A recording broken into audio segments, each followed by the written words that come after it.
viol, parlons-en de cette histoire de viol. Evoloko a 10 ans de prison pour viol. En deuxième instance, il a été condamné à 5 ans de prison. Et puis, au bout de 12 à 14 mois, il est libéré. Il est libéré. Pourquoi on a libéré Evoloko? On ne peut pas libérer Diomi. Et j'aimerais dire ici aux Congolais que la question du viol ici, il ne faut pas voir ça comme si Evoloko ou Diomi ont pris une fille de force.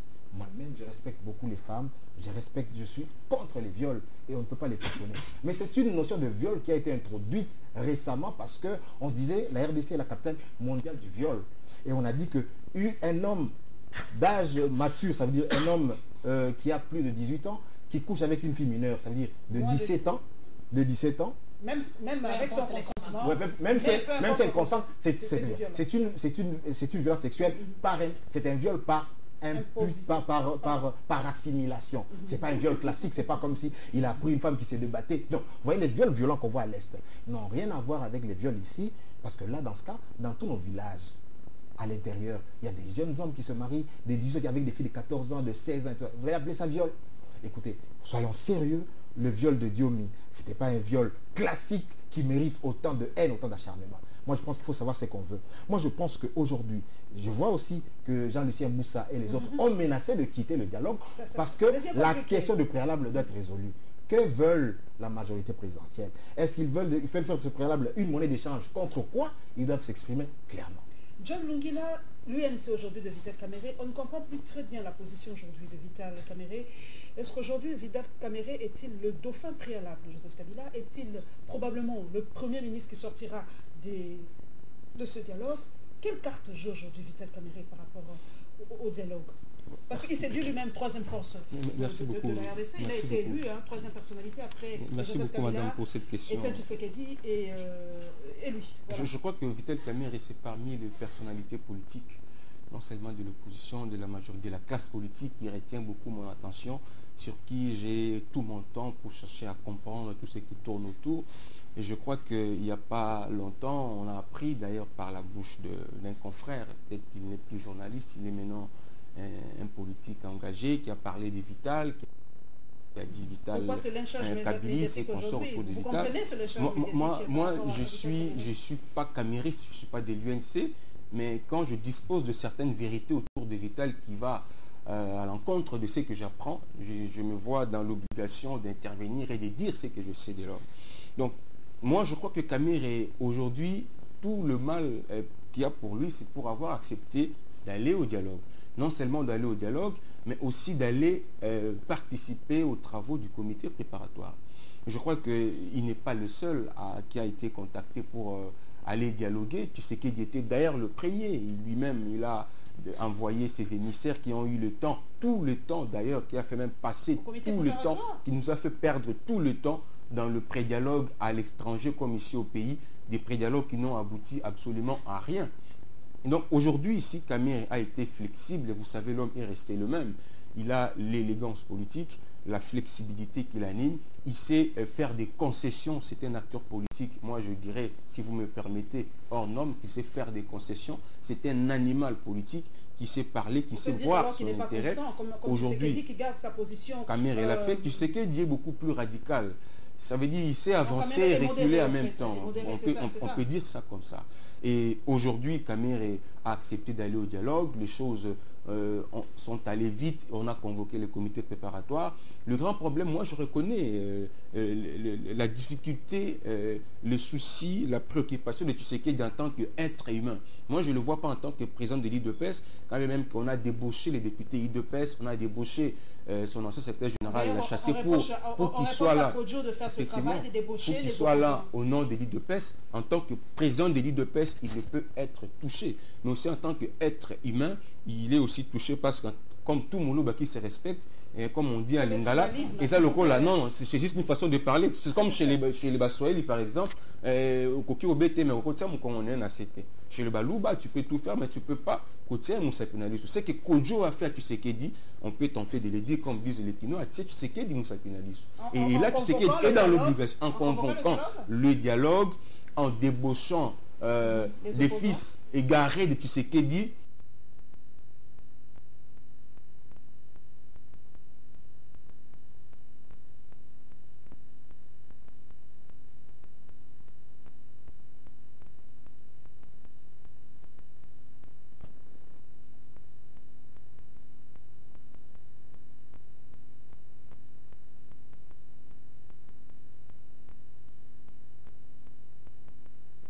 pour qu'il vienne engager son parti et lui-même pour parler qui n'avait pas encore l'aval de Tshisekedi. C'est vrai, ça on reconnaît cet aspect sentimental avec Tshisekedi. Mais le plus important, c'est la nation sur le pays. Vous savez, il a rappelé le préavis à Joseph Kabila le 19 septembre, il faut convoquer les élections. Mais tous nous reconnaissons que ces élections, il faudrait mieux le préparer parce qu'il se pose des problèmes. Malgré les 5 ans, comme le disent nous avons eu 5 ans, on va le préparer quand dans 2 ans. Nous avons en 5 ans, on ne l'a pas bien fait. En 2 ans, on le fera très bien. On a suivi la déclaration du rassemblement. Lui-même, ils disent que l'air est grave. L'air ne passait pas maintenant qu'il fallait le constater. L'air est grave, c'est depuis. C'est pourquoi il était pour qu'on aille au dialogue. Moi, je crois qu'il fallait qu'on aille jusqu'au bout. Il devait aller jusqu'au bout de sa logique. Mais il est resté égal à lui-même. Tu sais qu'il dit, quand il commence, il termine toujours. C'est toujours comment il termine. Quand il commence pour parler à la fin, il donne l'opportunité aux uns ou aux autres d'en profiter, de faire leur affaire. Lui, il laisse, voilà, allez-y, soyez des ministres, allez travailler. Lui, il n'est pas intéressé par les conclusions, la finalité. Il a déjà jeté les jalons, tu sais qu'il dit, a dit ce qu'il pensait de ces dialogues, a dit ce qu'il voulait de ces dialogues. Moi, je crois que le plus important a été dit par lui. Mais c'est à ses collaborateurs de voir comment mettre en application ou à cadence ce que Tshisekedi voulait de ces dialogues. Ceux qui ont accepté d'aller au dialogue, moi, je salue aussi le courage de Kodjo. Il a mis beaucoup de temps pour démarrer. Il a démarré avec ceux qui sont prêts, c'est vrai. Ceux qui sont à l'intérieur, ils sont en train de travailler pour trouver des réponses aux préalables posés par les rassemblements.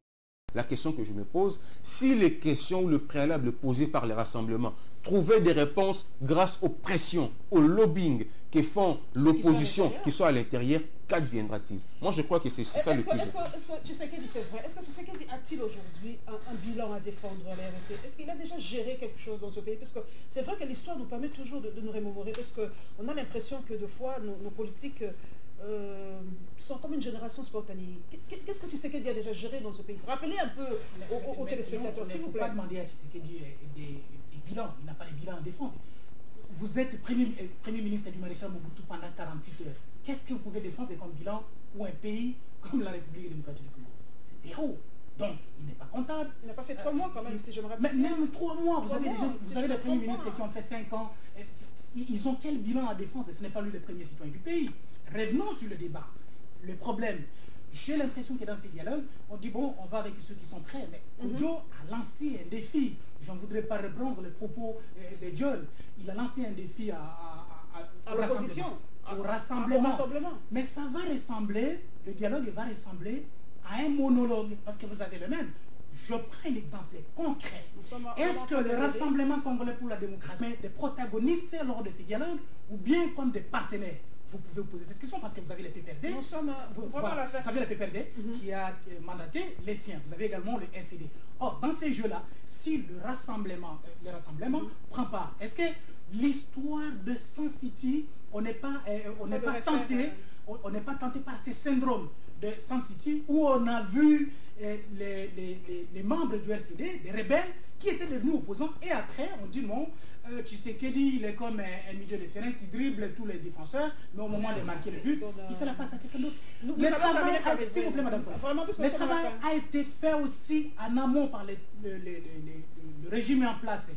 Pourquoi fait-on appel au lobby pour ce travail-là des élections qui concernent la République démocratique du Congo? Parce qu'on ne l'a pas fait. Alors, le problème c'est on met les gens devant une situation. Nous allons terminer par Israël. Venez nous rejoindre si vous ne voulez pas. Nous allons avec vous à une sorte de réconciliation entre la communauté internationale qui faisait pression sur le régime de Kinshasa pour qu'il ait des élections dans les délais constitutionnels et le régime de Kinshasa aujourd'hui. C'est une sorte de réconciliation entre les deux parties. Donc, dans ces gens d'Israël Moutala, qui est derrière Edem Kodjo alors? Pourquoi il est si arrogant? Pourquoi est-il si sûr de lui? On lui demande de partir, le rassemblement le recuse, mais tiens mort du cul, il dit il ne partira pas. En quelques mots, qui est derrière Kodjo?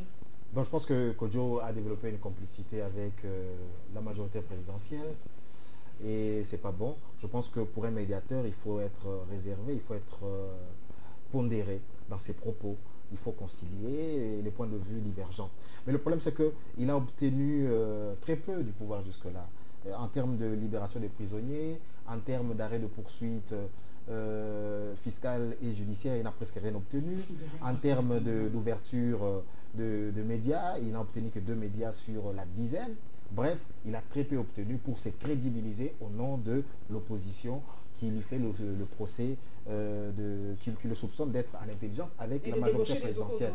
Tout à fait. Et le problème qu'il puisse accepter, par exemple, Bruno Mavungu au dialogue, c'est quand même une maladresse, parce que Bruno Mavungu était Bruno Mavungu parce qu'il était secrétaire général de l'UDPS. Et donc, je ne comprends pas comment est-ce qu'avec un parti qu'il a à peine créé, il soit accrédité, il représente quelle opinion dans quel courant de pensée dans l'opinion, je ne crois pas. Mais moi, je pense que je donne une chance, encore infime soit-elle, à ce dialogue. Mais pour que ce dialogue réussisse, il faut absolument que la Constitution soit proclamée. Il faut qu'on obtienne de manière solennelle que le chef de l'État ne va pas se représenter. Il faut que les élections s'organisent dans un délai le plus bref possible et que tous les préalables soient rencontrés. Voilà, mesdames et messieurs, nous sommes à la fin, vraiment.